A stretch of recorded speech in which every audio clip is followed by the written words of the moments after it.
Yo. What is happening, everybody? It is time for the final MLB Live Before Lock of the week. And actually, Eric, it's going to be the last MLB Live Before Lock of the regular season because not going to be doing one tomorrow. The Saturday numbers have been pretty poor competing with college football, and obviously not going to do it on Sunday with it being NFL Day on Sunday. So this is going to be the last MLB Live Before Lock for a minute here. And then it's the postseason starting next week, which I'm very, very much looking forward to. Most of the teams pretty much locked in. We are seeing a little bit of stuff up in the air, although kind of mostly we know which way it's going. Like the Reds could pass the Mets in the standings, but it's most likely going to be the Mets in the playoffs.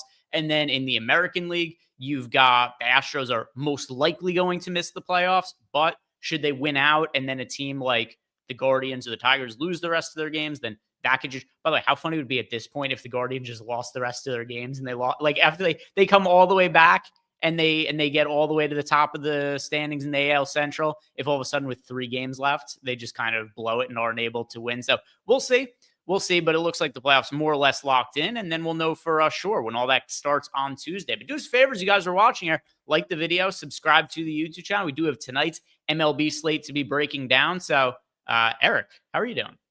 Doing well. I'd do especially well if we could somehow, some way win 18 here. Our guys, Cantlay and Burns, just watching the Ryder Cup, down 5-2.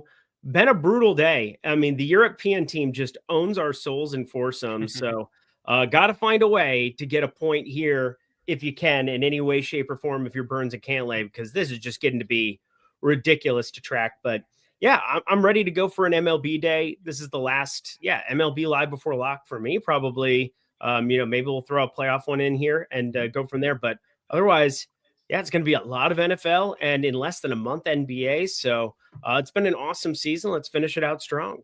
Yeah, here to help Kyle. Just need to get a break from Engelman's dumbass. So yeah, that's what Eric and I are here for, to give you a little bit. You got different dumbasses to listen to around here in the form of myself and Eric. By the way, also you got Ben Griffin and Bryson DeChambeau in 18. They're only down 1 now, so they could potentially have that match.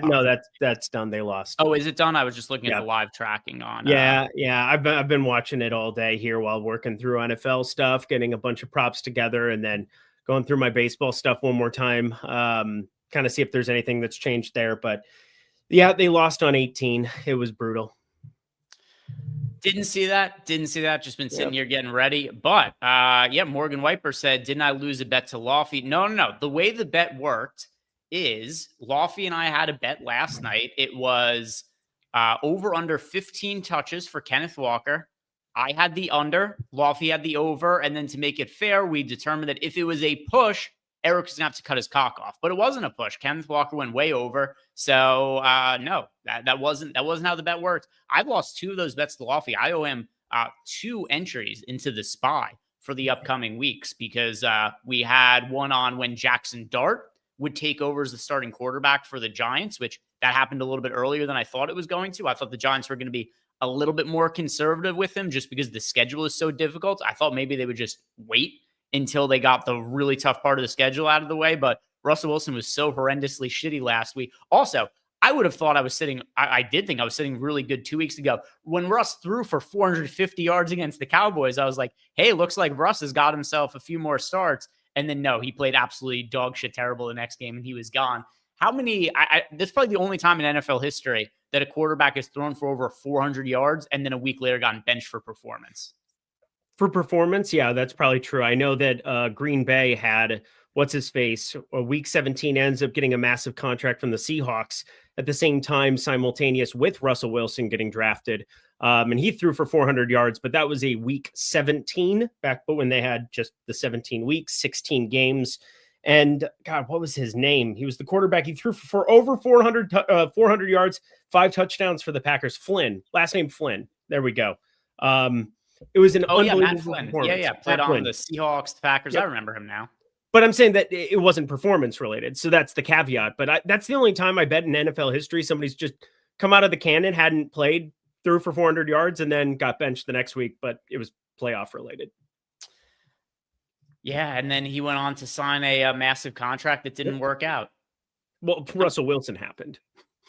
Was it? Yeah. So he was the backup in, Simultaneously yeah, there. that's right. He was the backup Yep. in Green Bay, ends up getting Yep. the contract in Seattle. And then Yeah. Wilson, who was a third round pick. Yeah. Yeah. Yeah. Best job in professional sports is a backup quarterback. You don't get hit. You get all the girls still. It doesn't matter. You get to keep your pretty little face and you make a boatload of cash by far. Russell Wilson, don't feel bad for him. He gets to hang out in New York, make 10 million a year. And he's like, yeah, I don't want to get traded.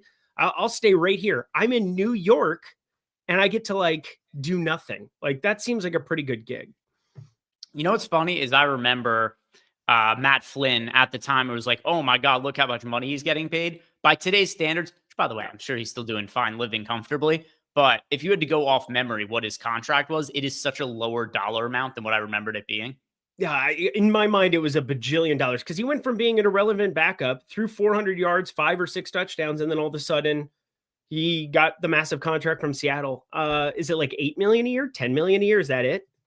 It was a 3-year, $26 million contract, and 10 million of it was guaranteed. So I don't know how much of the non-guarantee money he got. So like he actually might have just ended up making like $10 million off of it. But for the time, it did seem like infinity money. And now that's not even like that much different than what backup, like what is Tyler, what's Tyler Bajan's contract? 2 years, 10 million. Yeah, like he's not getting paid that much more than what backups get paid now. Yeah, it's fantastic to be a backup quarterback. Again, the backup quarterback is the best job in America. I can't think of a better job than a backup quarterback. If you have to get called in, it's less of a fun job, but like nobody expects anything of you. You get to like hold the clipboard, you get to be all rah-rah, and then you get to go out that night and have your body parts still attached. Like, what a great job. What a great job. Yeah, Morningwood Blues. What happened to Matt Gajewski's Saturday college football show? So Matt doesn't have the time to do it anymore while he's updating projections. But what he does do is he hangs out in the Discord and he answers questions from subs on Saturdays while he is updating projections and setting his lineup. So if you guys do want access to Matt Gajewski, you can still get it. Just sign up for a college football package, join Discord. And who knows, maybe tell Matt that you want him to bring the show back. And then maybe that will be something that he considers. But yeah, he's still around. He just hasn't been doing the shows this year. Let's get into tonight's slate, Eric. And just to start here, any kind of general overarching thoughts, anything that's on your mind in terms of competitiveness of games or the weather or anything like that? So competitiveness of games, that's a weird word to say, actually. Competitiveness of games is definitely something that's in the back of my mind where you might see some strange pinch hits from time to time. You're going to have stuff that happens here or there, but like try not to think about it too much. It's really hard to know when the Twins are going to be down like 7-8 runs. Obviously they're not on the main slate, but they're the team that it comes to mind because I've still watched all of their games as a loathing fan. Byron Buxton will get pinch hit for at random times in games, and it's just like, well, what the shit? But they have nothing to play for, and if you get to one of these situations where it's not competitive, you'll see some weird things happen. So don't read too much into it. I'm playing it pretty darn straight up, but have it in the back of your mind, I suppose. And yeah, let's get into it. All right, so let's start here by looking at the pitching options. And you guys could see here, I've got the exposures from the Sims here on screen. And if we sort here by salary, we do have one pitcher in Shane Bieber who is pulling a good amount of ownership and exposure in our lineups at the top end. He's expected to be the chalkiest pitcher on the slate. We've got him projected for just over 30% ownership. He's showing up in half of our top lineups. Your other couple of pay-up options, you got Trevor Rogers, 6% owned on the road in a tough matchup against the New York Yankees. You got George Kirby at home in a tough matchup against Los Angeles Dodgers. Eric, of these 3 spend-up options, you got George Kirby, modestly owned at 18%. Trevor Rogers, low owned at 6%. Bieber, the most popular, 30%. If you're picking one of them, which direction do you go to? Definitely Shane Bieber. I like the stuff. And the wild thing is, like, we are seeing some random goobers return back into our lives. Jonathan Aranda's a real hitter, but he strikes out, 25% K rate. You get him higher up in the order there right from the get-go. He hasn't played since the end of July, and now we've got him back in the lineup here for the Rays. And you just look at it complexion-wise, like Shane Bieber, the strikeout stuff has been just awesome. Even since he came back here, pitched on the 20th, regular rest. I think we're going to see some of that strikeout stuff start to come back to fruition the way that it did right from the get-go. But I just feel so certain that, like, Toronto, they want him to pitch pretty deep into this one. You set it up to have lefty come in probably at some point in time, Small or Little, whatever his last name is. Like, there's just so many of those good relievers there on the Toronto side as well, where I look at Shane Bieber. He's projected for nearly like 3-4 fantasy points. It's almost like a raw fantasy points thing than it is anything else for me. I have pitch count concerns for Trevor Rogers. I have George Kirby. What is like Seattle really having to do here? I guess this is probably my thing. What do we imagine the Dodgers lineup looking like today? Because George Kirby could get really steamed up once people actually see what the Dodgers lineup looks like. I think the main guys get a huge day off more than likely, but they won the NL West yesterday. They have nothing to play for today, Greg. And so, like, maybe there's a world where we just give a boost to George Kirby as a result of, like, preemptively getting a bad Dodgers lineup, but it's hard to say before I see it. I think it's probably pretty appropriate if he's playing the A team. Well, how does the home field advantage work? Does it go by record, or does it go by if you win the division or not? Because they could conceivably fall behind the Cubs in terms of record, which I'm just wondering, does the game matter enough to where if they played the Cubs in a series, would the Dodgers potentially have to be on the road if they finish the season with a worse record than the Cubs? No, because if you win your division, you get to host no matter what. Okay. All right. So with that consideration, Dodgers are the 3 seed. Dodgers are the 3 seed. I mean, I've been thinking about this all day from a betting perspective, because if you're in the premium Discord, you're probably going to see a lock at some point in time on that game. The Dodgers are the 3 seed. They're the only team in all of baseball that has a confirmed seed for what it's worth. And I didn't see that written up anywhere today. And it made me feel like I was taking crazy pills, Greg. I didn't see it on ESPN. I didn't see it on MLB.com. I didn't see it on Twitter. But I know it to be true because I'm a Dodger. Like, you know, my wife is a diehard Dodger fan, and she was asking last night, like, do they even travel up with Ohtani? I was like, that's a realistic thing where you could let Ohtani have a day off and join the club on Saturday in Seattle and just, like, give them some extra rest. And so I plan on betting pretty heavily Seattle at some point. I would like to hear something from somebody else. Otherwise, I'm just kind of going off my own intuition. Yeah. So with that in mind, you would think this is a pretty good spot for the Mariners. I don't think the Dodgers would rest guys for the entirety of the final 3 games, but considering that you saw them, you know, partying last night after clinching a playoff spot, it would not be shocking to see a watered down version of their lineup, which, should that be the case, George Kirby starts to look better on paper and then becomes a little bit more of a viable pivot off of Shane Bieber as well. The one thing that can get a little bit dicey here is, like, remember there was the game that the Phillies played after clinching the division. You and I were for sure, like, we saw Kyle Schwarber shit-faced blackout drunk. We're like, there's no way he's playing tomorrow. He did play tomorrow. He ended up playing the next day. It was actually against the Dodgers. Over 4. Yeah, he did go over 4. But if memory serves correct, the Phillies went down 5-0 earlier in that game, then came back to end up winning that game after trailing big early. So, like, logic would say the Dodgers rest guys, but it's hard to say that's definitively going to be the case just because we've seen teams kind of not do that this year. Yeah, I think it's a little bit different. We're getting to, like, 3 games left in the regular season starting today. Like, we have 3 games left for every team except for obviously the Cubs and Cardinals that just finished up earlier here today. So 2 games left for them.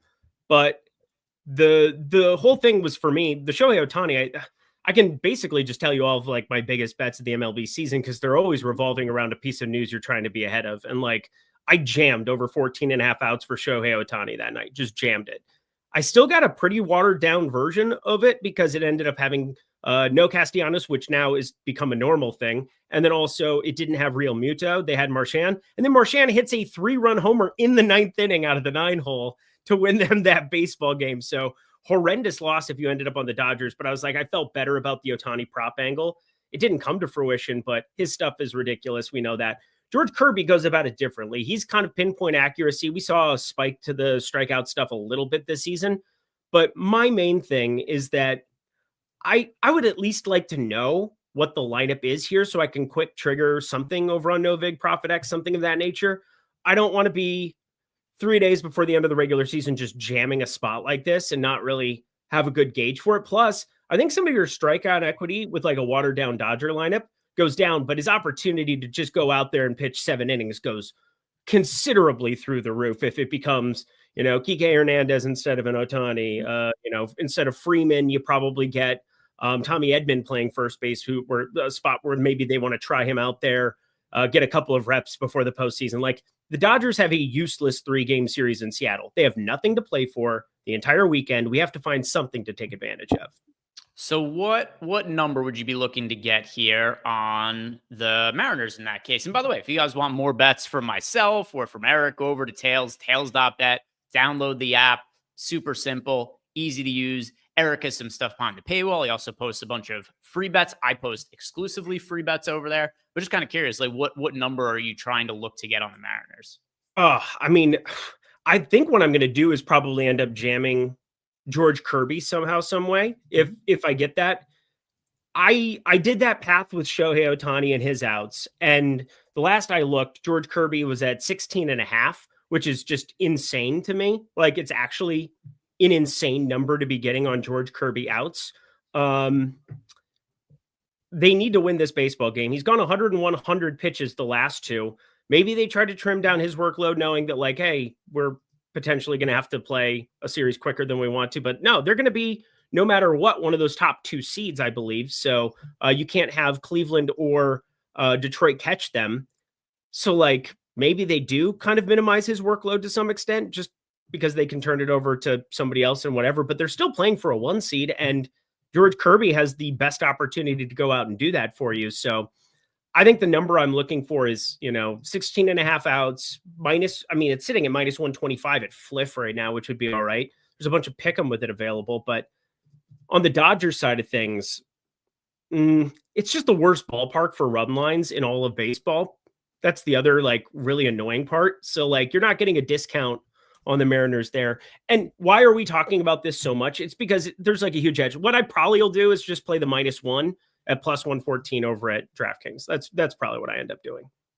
Yeah, and then bringing this back to DFS here with George Kirby at $9,400. My overall preference is still to get to Shane Bieber, but I do think that George Kirby is a more viable pivot than Trevor Rogers is. I think that's pretty simple to say. Agreed? Absolutely. Trevor Rogers, there's no reason they should let him go out there and try to unleash, other than teams do try to play spoiler. And we're going to talk about, Sandy Alcantara isn't on this slate, which is a bummer because I think, yeah, he is. Is it Sandy Alcantara on this slate? Why is he not showing up in the Sims right now? Yes, he's in my single lineup or my single entry. He's just lineup. not in any of our top lineups here, but he's there. He's at 7K. We've got him projected for 5% ownership with a 6% chance being one of the top 2 scoring pitchers. I mean, I don't think you need to today because I'm just going to play Bieber Kirby in single entry. 2 teams with things to play for, trying to like literally go back and forth at the 1 seed here. But I really like Sandy for tournaments. I'm sorry. The strikeout stuff's been ridiculous. Plus, how many times over the course of the last few years have we just been like, how is Sandy still pitching in this game? 100, 105, 110 pitches for absolutely no reason. I think the guy just likes to throw a lot of pitches and they don't really care. So Sandy is going to shred today. I really hope so. I played his over 4.5 strikeouts pretty early. I got a ton of CLV on it. Yeah, nothing really to add there, but he's not showing up. My question to you is, nobody's playing Quinn Priester. Quinn Priester, I heard he wins a lot of baseball games for Milwaukee, Greg. Well, you look at these pitchers in the 8K range. You got Noah Cameron, Quinn Priester. Priester's 13% owned. The chalk in this price range is Emmett Sheehan. He is 24.5% owned at $8,400. You got Zach Gallen on the road against the Padres at $8,300. The Diamondbacks out there playing for their lives. They basically need to win out and have some things go in their favor. More than some things, need a bunch of things to go in their favor and to win out in order for them to get into the playoffs. So Zach Gallen, I think that he is going to, I bet Zach Gallen under outs today, Eric. I think that his hook could be really quick if he gets in trouble, because these are just do or die games. I think they're going to manage it like their lives are on the line, kind of like we see in a wild card playoff game. And then Slate Ciccone, he is also pulling kind of a surprising amount of ownership. Very rarely do you see him at 8K and pulling 16% ownership. So based on what you said, I'm kind of assuming you like Quinn Priester a little bit for tonight. I don't like him, but the Sims aren't really getting there, and the strikeout stuff's been better than you would expect it to be.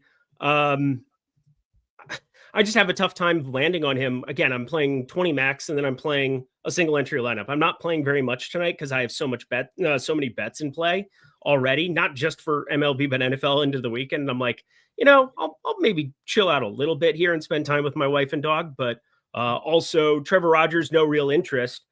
So like, I look at Quinn Priester. I think he's got like the next best stuff. Like, I don't really want to play Jack Leiter because, well, Jack Leiter has a lot of issues with playing Jack Leiter himself, but like, in the interest of getting different, I think it probably just becomes a question of like Joey Wentz against Pittsburgh because of how good that spot is. And then Quinn Priester, as far as just like, if I'm trying to get away from like a Bieber Kirby combo, I don't think there's really a reason for me to, so I'm not going to, but if I played more than 20 max, even like today, I think I would probably get myself to like a couple of Quinn Priester, but like, I'm kind of with the Sims where I think just punting with Joey Wentz against Pittsburgh just makes way more sense. He's pulling less ownership.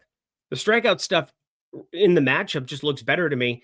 And then Trevor McDonald, I mean, I don't even want to get into this one because like, this is probably the most disturbing play of the entire year. Like, are we going to be playing Trevor McDonald here in San Francisco going barely into this game? He's the highest sim ROI pitcher that we have on the board, period.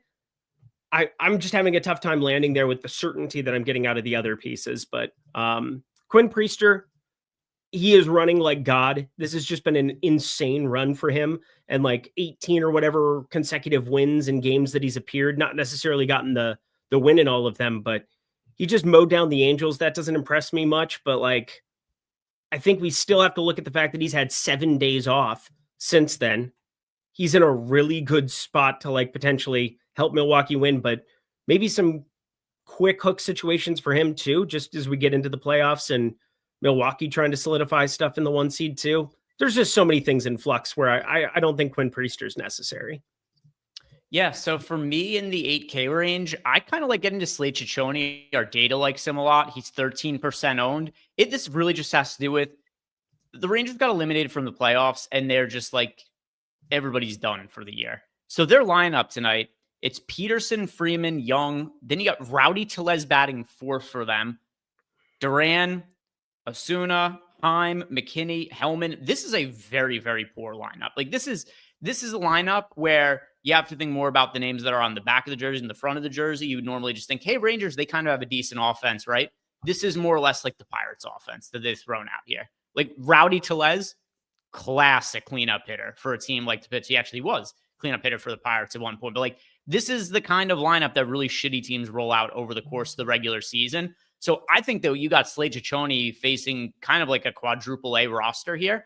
And while he himself is not great, not even all that good, he's just an end of the rotation pitcher. You're getting low ownership on him in a very easy matchup. So I understand why the Sims are getting to him. At first glance, I was like, why is Slade Ciccone showing up in a third of lineups? Then you look at the Rangers lineup and it's like, oh, I get it. So with that in mind, I like getting to Slade Ciccone here in the 8K range. Emmett Sheehan, he's certainly viable. That's a little bit too much ownership for me, Eric, especially considering that I don't know if the Dodgers are necessarily going to push him. They've been cautious with pitchers for forever. And now this final start of the year for Emmett Sheehan, he's probably not going to be pitching in the playoffs unless it's in a relief role. They really need help out of the bullpen. I don't know that he's going like 5-6 innings tonight. No, he's definitely not. Like that's part of what I think, but again, there's so many things that it's kind of like intuition, and you're kind of like trying to feel out exactly what teams are going to do before they do it. And in DFS, what's nice about the George Kirby play is like we don't see it yet. We don't know. And so like I'm trying to get some upside in the betting side of things, doing whatever else. But like, yeah, there's no doubt we see the Texas lineup. Slade Ciccone is going to be great there. But yeah, the Quinn Priester thing, Emmett Sheehan thing, can't really do it with either of them. The Emmett Sheehan thing is just wild to me. That is a lot of ownership coming in on Emmett Sheehan. And I just think what happens is he pitches like 4 or 5 innings, no matter what. And then they just go to like terrible arms. Like they'll just go to the worst bullpen arms that they have because the game is useless. And then you want to work your guys closer to like when you're actually going to play. So like Saturday, Sunday, maybe give them a little work so they're not taking 3-4 days off out of the pen. Dodgers have had some issues with the pen as is, so I bet they're pretty happy to get that NL West clinched up so that they can get Tanner Scott like the mental health that he needs. Like, what in the world are you doing, bro? I mean, between him and Blake Trinan, it has been a disaster for the last month. Yeah, and now that you're getting arms like Roki Sasaki in the bullpen, now that he's finally healthy. How good did he look the other night? Oh my God. Yeah, I think the bullpen's going to be sneaky okay in the playoffs, which means a lot to the Dodgers because it's been terrible over the course of the regular season. But, the one thing that's been great about the Dodgers this year, they have so much depth in the starting rotation. The bullpen's been so weak. I mean, there's rumors that Ohtani might even end up being a bullpen arm for the postseason. So I still think he's more valuable as a starter. That's what I think is more likely to happen, but you never know. And now that they're going to be able to have guys like Emmett Sheehan, cool. Sheehan, you're just going to be added to the bullpen and you're going to pitch instead of some of the middle relievers who have been struggling. So with that in mind, I don't really think he gets stretched out too far today. I think he's a little bit over-owned. In the 7K range, Eric, nobody's pulling ownership. The most popular 7K pitcher is a 9% owned Will Warren at home against the Baltimore Orioles. Is there anything in the 7K range that stands out to you? I assume you're going to talk about Sandy here because you already brought him up before. Yeah, Sandy Alcantara is one of those guys who just kind of defines, like, look what Miami's done with him for the course of the last few weeks. First off, he made a pretty, I've talked about him a lot, so I'm not going to go crazy into depth on all of the pitching changes he's made, why it is that he's getting better, why it is that he's striking out guys now, and why he had north of a 7.8 ERA to start off the season. He's made some very good changes to things. That being said, the main thing that matters is, are we getting a full workload or are we not? The Mets are coming in. They're the team. Are they the team with the most to play for that in the NL right now? Like, they're the team that has to get it done, right? Like, they're in the drivers. Reds and Diamondbacks too, just because, I would say the Mets, the Reds, and the Diamondbacks all are playing for a comparable amount of things. The Mets are just best positioned to take that final playoff spot. So Sandy is playing for money, and he is a 7K pitcher today. He had been 6K range, which was a lot more fun. Had just been jamming him over and over again. But this guy has gone at least 6 innings in every single outing since August 15th. That is now 7 outings consecutively where he's gone at least 6 innings. That's wild. And then he had 104 pitches his last time out. Is this the one where they just rug pull it and pull him after the 5th and he goes 80 pitches? Maybe, but I think based on his pitch, just based on his workload, Greg, and it's not a terrible strikeout match. It's not great, but he's in Miami. This is a great home ballpark to be in. The guy continues to obliterate 2024 fantasy points and has for a month and a half, and he's constantly cheap. So I don't know what else you could ask for from a 5% play that nobody's clicking on other than Sandy Alcantara. So I do think there's other guys that you could consider here. Nobody here is like a massive priority play. You do see Jack Leiter showing up in a couple of lineups, Will Warren showing up in a couple of lineups. For me, the guy that I am most interested in, it is Will Warren. He's somebody who, throughout the year has made sense in certain spots. He's not the best pitcher from a real life perspective, not terrible, but for fantasy, he's a guy who has a 24% strikeout rate this year, is 26.5% last year. The matchup against the Orioles is also not all that difficult. This was a team that really struggled throughout the year, and now also towards the tail end of the season with the lineup not totally healthy. I think that Will Warren warrants some consideration just as a guy who's like a back-end starter, but presents some strikeout upside and is cheap at $7,400. So don't want to go crazy with him or anything, but if I'm picking one guy to roster in the 7K range, it's Will Warren for me. Yeah, I don't hate that whatsoever either. Baltimore rolled out their A-team lineup today, right? This is a little concerning. He has massive splits. That's the other thing too, is they get Jackson Holiday in there, another lefty. 1, 2, 3, 4, 5, 6 lefties. He only strikes out lefties at a 19% clip, 29% against righties. And the righties in this Baltimore lineup are good. Jordan Westburg, Tyler O'Neill, and then Kobe Mayo, one of the best prospects in baseball, 9-hole, been around for a month now. It's not a good spot. And then the wind's blowing out in Yankee Stadium in 77-degree humid weather. We just saw in the Ryder Cup. It was a perfect day there. So it's not easy by any means, but Will Warren has talent. I totally see what you're saying there for it.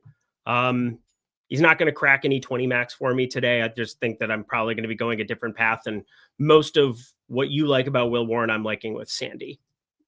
Yeah, so let's go ahead. And once again, nobody who's like a crazy high priority for me or anything like that. But Will Warren, if I had to choose just one, it's going to be him for me. Let's talk about the punt pitchers now. And the one who shows up a lot in the Sims, it is Trevor McDonald. And this is mainly influenced by two things, Eric. Number one, he's 4K. That is a very, very cheap price point. Also, he is 4K pitching against the Colorado Rockies in San Francisco. So those things added together is why Trevor McDonald is showing up in, 33% of lineups right now. So Trevor McDonald overall for the year, we've got like almost no data on him at the major league level. In the minor leagues, he was no good.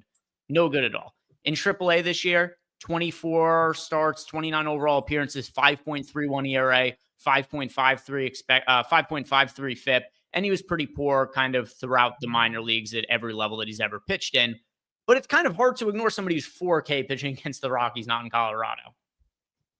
I agree with that. I absolutely agree on it. It just depends also what you're trying to get for stacks. I mean, the Yankees are going to just look, as a contrarian stack. Like, you can only get to them really by playing the 4K guy. And they're in a tough spot against Rogers, who's good, and it could turn over to a bullpen pretty quickly. The other expensive stack is the Dodgers, but I'm still of the mind that they do not roll out their A team today. So there is that. George Kirby, also a difficult matchup. Like, if the expensive stacks were in better spots, I feel as though I would have more interest. Like, even the Athletics taking on Kansas City, Noah Cameron doesn't suck. Like, I don't find myself having to go down to 4K. And so, like, the Sims are getting me quite a bit. I'm going to play them in 20 max, but like playing 1-3 big lineups, there's just no way that I'm going to be clicking on him. I don't think it's necessary. He did go 6 innings. He had 89 pitches. We don't have any crazy workload concerns for him by any means. Plus, it's Trevor McDonald. Are they that worried about his workload at the end of the year? No, they probably want him to eat up. Oh, here we go. Dodgers lineup. Ohtani leading off. All right, that's not a good start. That's Conforto batting third. No Freeman. It's bad. It's bad. Yeah, I was right. It's bad. I'm betting more. Here we go. Yeah, it's not like the full go everybody out, but it is certainly a weakened version of the lineup. There's no doubt about that at all. I did post Mariners minus 117 over on Kalshi to try to get that fill, but I'm also gonna just quick bet the money line right now as well. Yeah. Let's see what's the best available money line out there. While we were on this, I bet the -1 because I wanted to get. So my thinking of that is, one, the ballpark sucks, but two, I thought there was a chance maybe Ohtani would be the one guy who played because of the connection, the Japan connection, and he's going to get a huge reception in Seattle. We know that market from Ichiro, but I am trying to get more down on this too, because this is just this was just one of those things that I could not believe the line that constantly got thrown in front of our faces today. It's nice to be somewhat right, because like Teoscar's still there, Ohtani's still there, but there's only 5 bench spots in MLB, so like you were going to have to play 4 of those guys, and so Ohtani DHing in a very Japanese forward market is not surprising. Yeah, so I just took them. They're minus 130 on FanDuel. I just wanted to make sure I got some action down. Usually books are a little bit slower to update for MLB money lines. It's just not something that they're on the lookout for breaking news in the same way as they would be for like NBA. But yeah, first glance, just kind of looking around, it looks like minus 130 is the best line that I could find there. And then, like I said, it's just already gone to 145 in the last 2 seconds. I'm looking at DraftKings and FanDuel. They're both 142 and 145. All right. Well, I'm happy with the minus 130 number that I just bet. Go us. Hey, you know what, Greg? Don't ever say I didn't do anything for you. Don't ever say I didn't do anything for you. That's true. That's true. First ever. And you just try to cut my dick off all the time. So we must be friends. I don't try to. It's a bet. That's how bets work. There's a winning side and there's a losing side. There are consequences to losing bets. And that's what happens sometimes. Somebody incorrectly predicts how many rushing attempts that Kenneth Walker is going to have. Somebody's dick's got to get cut off. That's just how bets work, Eric. There's a winning side and there's a losing side. Thank you. Oh, This guy's never bet that is anything such his a bad entire life. lineup. Dude, the bottom 5 in this lineup are Kim, Rojas, Rushing, Hernandez, Rortvet. Like, how much more on could we be? Wait for George Kirby's projection. Also, why did I not bet his outs yet? What is wrong with me? I literally have been having that. That was the main thing, but then I ended up on this -1 tangent and then added more on the money line. What is wrong with me? Well, I'll tell you one thing that isn't wrong with you. You're not a eunuch. You still got your cock intact. That's something that a couple more bets happen. You never know. But you were the one who was talking about George Kirby, so you should have been betting that. Yeah, I'm going to right now. It's still posted -123 over 16.5 outs on Novig. We are flying. We are flying, my friend. Fly, you fools. So on the point of Trevor McDonald, how much of him are you comfortable rostering for today? I capped him at 15%. I'm going to play him in 3 of 20. I don't find him that necessary. And the stacks that I get with him, I'm not a huge fan of, but I'm just kind of hoping that I have a little bit of exposure and just kind of like letting the Sims do its thing. I just took the top 3 lineups I had with him and I just kind of rolled with it. Most 2 of them have Bieber. One of them has, I mean, I did some finagling with Sandy, but I'm probably going to get rid of that one when it's all said and done. But I'm going to rerun it because I'm expecting us to have a big change to the projection for George Kirby. Yeah. That's a good thing to circle back on. Now that we officially have that Dodgers lineup, George Kirby, which we were, kind of speculating on this before, I now think that he is by a mile the second, or maybe even a better pitching option than Shane Bieber. I think if I had to choose between Kirby and Bieber, I might go Kirby over Bieber now. Yeah, I love George Kirby. I'm just so happy to be sharp sometimes. And I got $50 down on the old Novig. So there's that. Now we're ready to rock. We're ready to roll. -123. Oh, God, I'm happy. Josh Dibdall says stack the Dodgers in single entry. No, that's not the best. I do think Ohtani's a great one-off. It's Shohei Ohtani. Oh, sure. Like, I don't know. I don't know that I want to be stacking if you were even stacking the Dodgers, who are the five guys who are in that lineup? Ohtani might not even play the whole game. Also. 1, 2, 3, 4, 9. I'd go Ohtani. Yeah, that's the other thing. Ohtani might just get like in at bat and get pinch hit for. That's the other thing we should do. We should take Ohtani single game parlay unders on all of his 1.5 hits, 1.5 at like the 1.5 numbers and parlay those together. Because if he gets one at bat and he hits a homer, they could legitimately just pull him out of the game, Greg. Yeah, I would not be surprised at all if that's what ends up happening.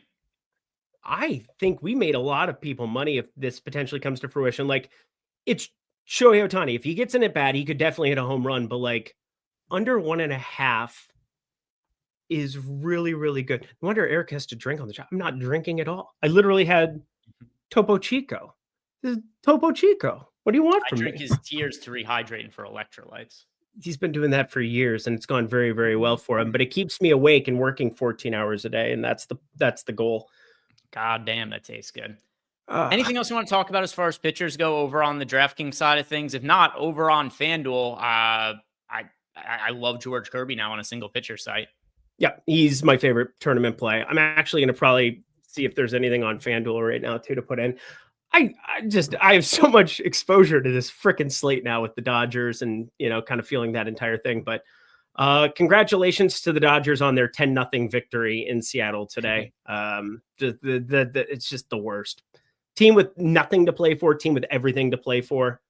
Whatever. Our last ownership projection, we had George Kirby 8% owned over on FanDuel compared to a 24% owned Shane Bieber. Easy switch to make going to George Kirby instead of Shane Bieber over on FanDuel. As far as the rest of the guys, Trevor McDonald is 6K over on FanDuel. I also don't think he's all that likely to pitch super deep into the game. So I'm not like crazy high on rostering Trevor McDonald. Just relative to the price tag, the ownership, that lineup that just came out for the Dodgers, it is hard for me to not love George Kirby on FanDuel. George Kirby is the absolute best play of the slate on FanDuel with this specific lineup. I mean, you can't ask for more. Just blindly walking in and knowing that people probably aren't going to update as much as they should. for this. God, everything is filled. Oh, no. There's actually the $3. The $3 still available over there. I'm going to throw a handful of lineups in that. 5K to first. That's good enough. Let's party. Let's talk some stacks. On the stacking side of things, Eric, if you're just playing one lineup today and you're trying to pick the 5-man stack that you're going with, which direction do you go? You tell me, because I have one stack that I absolutely am going to jam today, and they are, what's their current ownership? They are at 4%.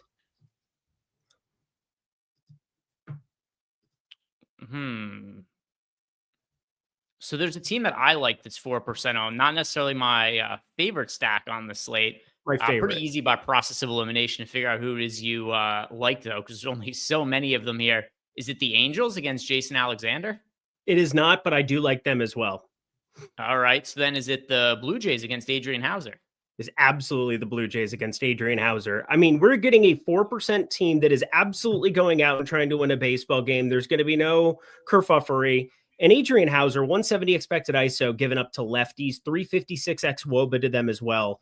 I love the idea of getting to Toronto with these lefties. And then, I don't know if you know, Greg, I think the righties are pretty good with George Springer, Vlad Guerrero, and you get Santander back in this lineup. I know he was brutal before the injury, but I'm still going to be mixing him in. You have guys who don't really strike out in Clemente Jimenez. And then Tampa Bay, they've been doing this stuff where they just get to their terrible bullpen arms. They have been punting all of these games against Baltimore and whomever else they've been playing for so long. They haven't even played their main bullpen arms in any game that's like even or trailing by a run. So you won't see, more than likely, unless it's like a closing situation, Pete Fairbanks, Garrett Clevenger, Edwin Yusita. Like, these guys are so freaking talented. And I just think 1 through 7, when you have Springer, Lukes, Guerrero Jr., Barger, Kirk, Varsho, Santander, that's a ridiculous 1 through 7 at 4%. I know it's a big slate. I know there's a lot of places that we can go, but I find it very easy to get to them. And yeah, I think they're just in a tremendous spot relative to some of these other teams that are pulling more ownership. Yeah, so a team we're getting to in the Sims, not necessarily like the most exposure here, but still showing up in lineups. The Giants going up against German Marquez. Marquez has been brutally terrible this year. And, it's easy to say, well, he pitches in Coors Field. This is true. He is a 5.25 xFIP in Coors Field. He's got a 5.16 xFIP on the road this year, though. Overall, German Marquez, doesn't matter where he pitches. He could pitch in Colorado. He could pitch in San Francisco. He could pitch on the moon. He could pitch underground. He's been terrible everywhere. So German Marquez, he's got a 6.49 ERA and a 5.62 expected ERA overall. The FIP and the xFIPs do look marginally better, but his batted ball profile is so terrible, Eric, and has been for a couple of years now. His BABIP this year is 341. Sure, that's a little bit on the unlucky. It's actually very much on the unlucky side. But I think it's kind of reasonable to think he is somebody who should be giving up a higher than league average BABIP. Even as is for his career, he's a guy with a 310 BABIP. So if we just think he's going to be a guy who's like a 310, 320 BABIP, he just should be a guy who has like a 5 to 6 ERA. It's very rare that you're going to get a slate where German Marquez is not really pulling much ownership against him. So I like getting to the San Francisco Giants against German Marquez. I don't even know that he can get out minor league hitters at this point. Yep, I'm with you. Definitely one that the Sims like. Definitely one that you can fire up. I expect Houston, Kansas City to pull the most ownership in this AAA ballpark once again. That's kind of, Houston's not popular today. Houston's now moved out elsewhere to Angel Stadium, taking on what's-his-face, Kyle Hendricks. But looking at the AAA stadium here, Kansas City getting to go up against what's-his-face, Barnett. Mm-hmm. This is going to be a short stint, I would say, for him. And then it's going to be a lot of those middling athletic bullpen arms as well. There's just so many interesting stacks, and I'm curious where some of the ownership's going to land on them. But I just kind of keep going through San Francisco, no matter what, no matter how.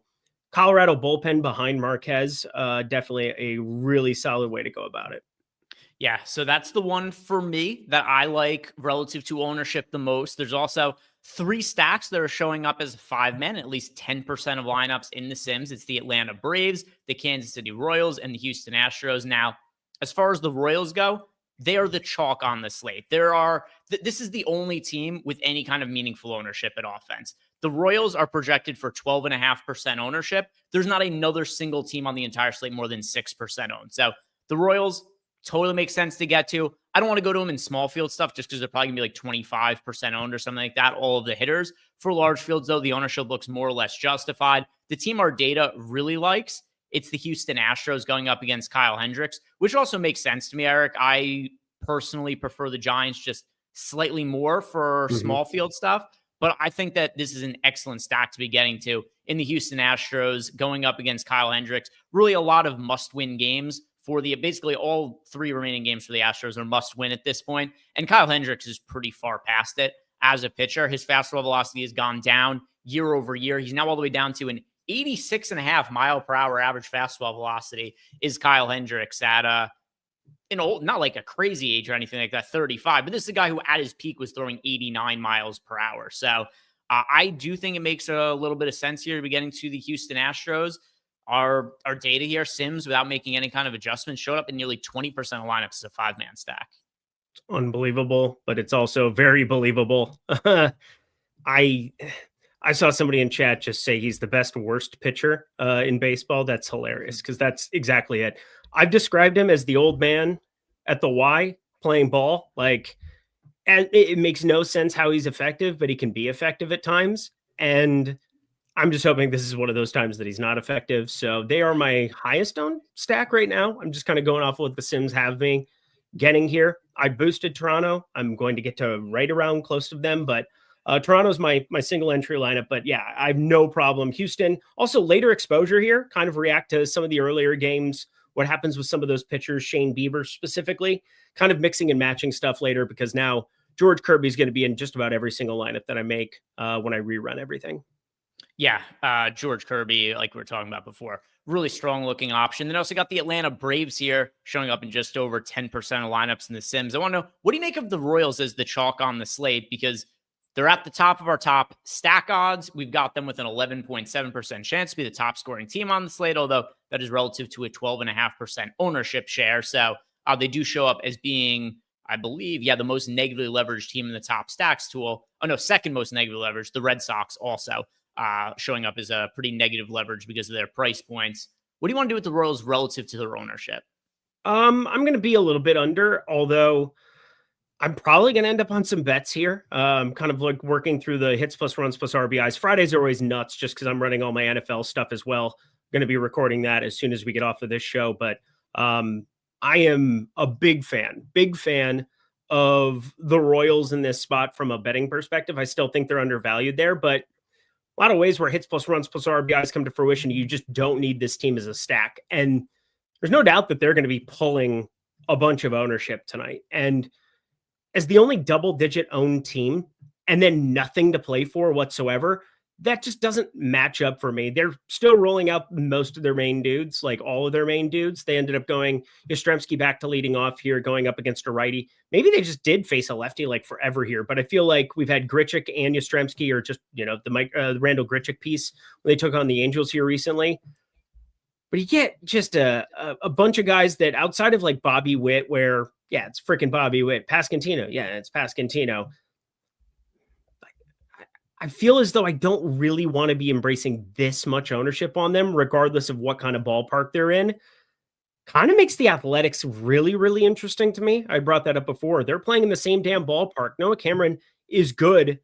He's had some blow-ups along the way. What pitcher really hasn't? Even the best of them do. But if we're trying to embrace the ballpark, and that's kind of the main reason Kansas City's pulling this much, because Mason Barnett has not been terrible at AAA. He's not been terrible here at the bigs, but I don't really want to play this level of ownership. And, again, I'm like going to be just under. I'm still going to have them in like 2 of 20 or whatever. If I were playing 150, as I'm finishing out my lineups here, they'd probably be somewhere in like that 10, 15% number. Might trim it down a little bit, but I think I can get to Bobby Witt and Pasquantino no matter what and just move on with my life. I don't want to play a lot of these ancillary Kansas City pieces. Yeah, and Steinem in Discord asked us about Quinn Priester. We touched on him a little bit, and then go Tigers. Go Tigers in chat. He wants to know, what is our favorite stack for FanDuel single entry. It's kind of the same deal over on FanDuel. It's even the most problematic ownership. Actually, I should refresh this because we could have an ownership update that is coming in light of... We should all just bet Carter Jensen today and move along with our lives. Like, Carter Jensen's going to just destroy Mason Barnett. That's about the only guy that I really want to play that isn't Pasquantino, that isn't Bobby Witt Jr. for what it's worth. Batting sixth, catcher. He's going to be really good at the big league level. But favorite stack for FanDuel is Toronto still. I've just built out 10 lineups there for that $3. Threw those in quick. They are definitely the team that I'm getting to the most. Second for me is a favorite. So, by the way, we also got an ownership update 2 minutes ago for anybody who's using the Stokastic Sims and data. Give that a refresh because that just got updated. But the thing I wanted to check on is that the only team that really had problematic ownership on FanDuel is the Royals, same as DraftKings. I just wanted to refresh and make sure that that was still the case.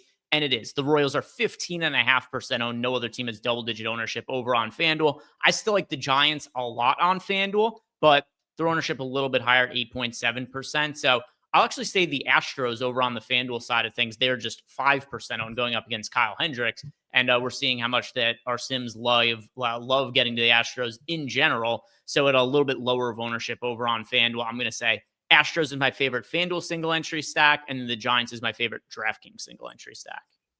And I'm just going to say Toronto for both because I'm lazy. All right. Let's build some lineups in the single lineup Sims now, Eric. And let's start on the DraftKings side of things. We'll build a lineup for DraftKings. We'll build a lineup for FanDuel as well. I want to know from you here first, what team do you want to build our DraftKings lineup around? Oh, man. You know, probably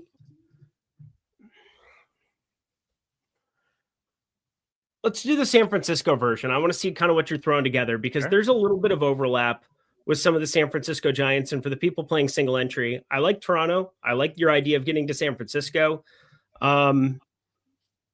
It's pretty clean to actually play. It's a little less clean to play over on FanDuel where you kind of get overlap of third base. You get some overlap for some other pieces, but it's a pretty clean stack to put together on DraftKings. I just kind of want to see it. Yeah, I mean, I think this is pretty clear. You go Devers, you go Adames, you go Ramos, you go Chapman, and then Jung-Hoo Lee, who just easily project as the 5 best guys for us over on DraftKings. And then also, it's not just like you got the top 5 guys in the lineup. You got Jung-Hoo Lee, who's batting 7th. If you wanted to go down a little bit, you know, there's guys like Casey Schmidt, Bryce Eldridge. The problem with Eldridge, he's only first base eligible. And then your choice, do I want to roster Eldridge or Devers? Yeah, Rafael Devers. So I think this is the 5-man stack that you go with. And then if we optimize around these guys, let's see who shows up. We've got Bieber and McDonald at pitcher. All right, so we ended up going all the way down with McDonald. Then Salvador Perez showed up, Jose Altuve, and Aaron Judge. I don't hate the look of that at all. I am curious, though. We'll run this twice. I want to see what happens if we sim it once like this, and then one other one where we go Kirby in place of Bieber, and then optimize the lineup around 86.5% sim ROI, though. Maybe we just leave it. Maybe we just leave it be, and we take a dub on this one. Yeah, I'm happy to just freaking roll with 86.5%. Great lineup. Yeah, let's party. Yeah, but whatever. I'll re-roll one here with Kirby instead. I'm just curious to see if we put Kirby in the lineup, what that ends up doing from a sim perspective. Did I actually take somebody out here? No. Okay, we're good. All right, so pitching, I'm just going to go to Kirby now instead. And now let's see what happens if we put Kirby in the lineup. All right, so funny enough, so we actually got we got all the same players, but just left salary on the table with Kirby instead of Bieber. So let's just leave this as is. Let's go over to FanDuel. Do you want to do that Blue Jays stack, Eric? Yes, sir. All right, let's go to your Toronto Blue Jays. They are today. Here we go. I'm of the belief that we're going to see a better Anthony Santander going forward as well. I don't think Toronto at this point in time, as much as they've just put the pedal to the metal, tied here with New York, I don't think that they would throw Santander out there unless he was like ready to rock. They could have just said, hey, take a load off Annie and just call it a day. But I like going to Vlad, Barger, Springer, Varsho, Santander. That's what I ended up rolling out in single entry. Okay, you said Vlad, Springer, Varsho, and Santander, correct? Yep, and Barger, yep. Well, no, but you have to take one of them out because it's FanDuel, so we can only pick 4. Oh, yeah. FanDuel, yeah. That's what I did on both of them for what it's worth. I played Springer, Varsho, Santander, Vlad for my 4-man on FanDuel as well. I put in like the 15 and a couple of other things. All right, here we go. So let's complete the lineup around these guys. We got, Trevor McDonald still showed up at pitcher. I don't know what I want him on. Springer so bad. I want Kirby. I'm playing George Kirby. All right, so I'm going to lock in the Blue Jays guys, clear that other part out. I'm going to throw Kirby in now. Now let's complete it. Let's see what ends up showing up. We got to Jomani Jones. We ended up getting to Rengifo. We got Bobby Witt and Mike Yastrzemski. All right, so a 2-man Royals lineup still showed up in there as a secondary stack. Let's complete the lineup and see what's happening. 28%. Woo. All right, 28%. Now I'm also curious. Let's just see what happens if we run the lineup. The McDonald one, though. I really do like McDonald on DraftKings just because the price point at 4K. I just think he's a little bit unnecessary on FanDuel. I want to amend one thing. With him. Yeah, I'm going to play more McDonald than what I was talking about before. I also like Sandy. We had already talked about him, but yeah, I'm going to get to more McDonald than I was anticipating. So I don't want to be called a liar. This line came out looking, the other one looked okay. This one looks a little bit better, though. Trevor McDonald showing up at pitcher, and then we had Jose Altuve, Rafael Devers still in the lineup, Bobby Witt, and then Aaron Judge. So we had a little bit more offense to build around the pitching situation after we saved some money, went to Trevor McDonald. So there we have it, guys. Do me a favor. If you haven't done it yet, like the video, subscribe to the YouTube channel. And now I want to know who you guys are picking to homer today, because it is time for Eric and I to go with our home run pick. So, Eric, we can go whatever direction you want to go to. Who do you think is going to homer tonight? Oh, God. I'm glad that wasn't around all of MLB season, that's for sure.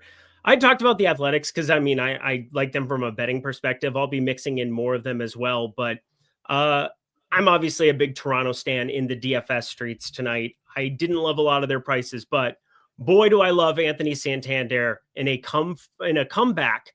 Not for the ages, because there's a lot of better comebacks. Plus, he got paid a lot of money to go to Toronto and kick it. So you're hitting 180 with just 6 homers. I think that's a pretty saucy layout there. 2,800, Anthony Santander goes yard. I'm going with Rafael Devers. I've mentioned that I like the San Francisco Giants today, so I'm going to go with Devers to homer off of Herman Marquez. Let's see what we got from chat. NY Stiegel is going with Pete Alonso. We've got Steve M. Pod saying Toronto lefties, just all of them. Every Toronto lefty ends up homering today. We'll see. Tyler Holland has got Ronald Acuna. Walton Horton is going with a righty from the Toronto Blue Jays and George Springer. Mike Swarek is going with Matt Chapman. Junior Whopper also has Matt Chapman. Aaron Hines has Colby Thomas. Jimmy DiVirgilio has Willie Adames, another Giant. Nice.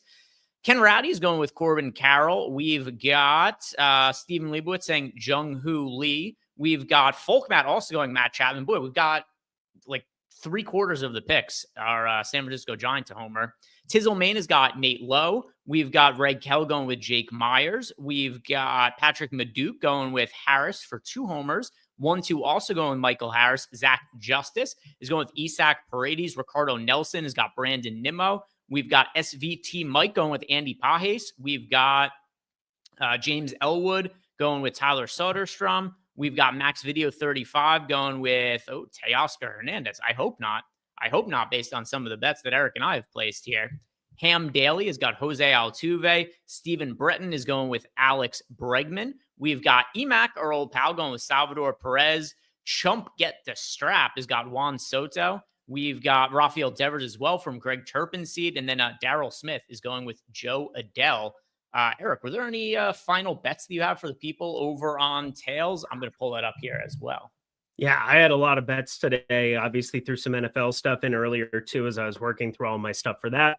Going to record Lindy's leans, likes, and locks after this, but I really like the George Kirby over 16 and a half outs. It's now moved, I think, to 17 everywhere in the aftermath of that, as it should have. We talked about the Dodgers, I think, like crazy, but Sandy Alcantara over 4.5 strikeouts.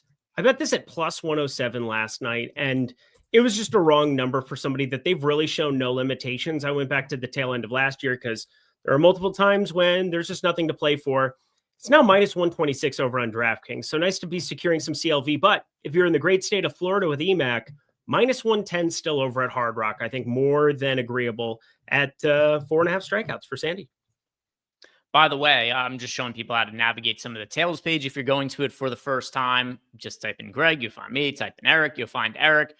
Do want to make an amendment here. Max Video said that when he said Teo, he meant Teodosio. I just saw Teo and then was like, Teoscar Hernandez, but he meant Teodosio, the Angels hitter. Then also some other ones came in. Eden Stone went with Jaron Duran. We got Malucar going with Dalton Varsho. John C. Billups is Michael Harris. We've also got Jimmy DiVirgilio going with your entire locks of cards there. He's got all of your home run picks. And then also Green Check also throwing in Matt Chapman. Let's see. What are some of the bets that I've got? A ton of NFL bets up for the weekend. So I've got here, I see a bunch from my win. I got Ladd McConkey over 62. Oh, you're going the Chris Olave route. Look at you. Love Troy Franklin. That was a great call by you. Yeah, Chris Olave. Chris Olave, I also recorded a short and gave out Chris Olave as a bet. He's had at least 10 targets in every game so far this year. The Saints are terrible. They're 16.5-point underdogs, but it seems like Spencer Rattler just likes throwing the ball a ton to Chris Olave. So I kind of like him for DFS too. You're going to get another one of these games out of Olave where it's like 14 catches for 50 yards, and then he's just good for PPR purposes. But yeah, if you guys want more bets from myself and from Eric, go to tails.bet, download the Tails app. All of this is totally free, and turn on notifications too, especially if you follow me, because I post, a decent amount of bets over the course of the day. Some of them you'll be able to get. Some of them the odds might move before, but that's one of the reasons too that I like to try to post, a decent amount of bets per day. So then hopefully at least some people are able to get, a good portion of the bets and get themselves some action. But the best way is just download the app once again for free, turn on notifications also for free. And then when I post a bet, it's going to be sent to your phone immediately. Guys, thank you very much for watching. Like the video, subscribe to the YouTube channel if you haven't already. On Sunday, well, actually two things here. On Sunday, there's going to be an earlier portion of Live Before Lock because Josh is going to do a showdown breakdown because we have the, a Berlin game? Is that where it's taking place? Dublin, Ireland. My folks are there right now. Ireland? Yeah. Okay. Yeah, different game is in Berlin. Either way, there's a game in Europe this weekend. There's going to be an early locking showdown game. So Josh is going to be breaking that down. And then also, I'm going to be posting shortly over to Tails my top sim ROI lineups for the FanDuel and DraftKings main slate on Sunday. If you go over to Tails and you like that post, you are going to be entered into a drawing to win a free NFL Stokastic sub. So go take advantage of that as well. Guys, good luck tonight. Enjoy your weekend, and we'll see you Sunday morning. Peace.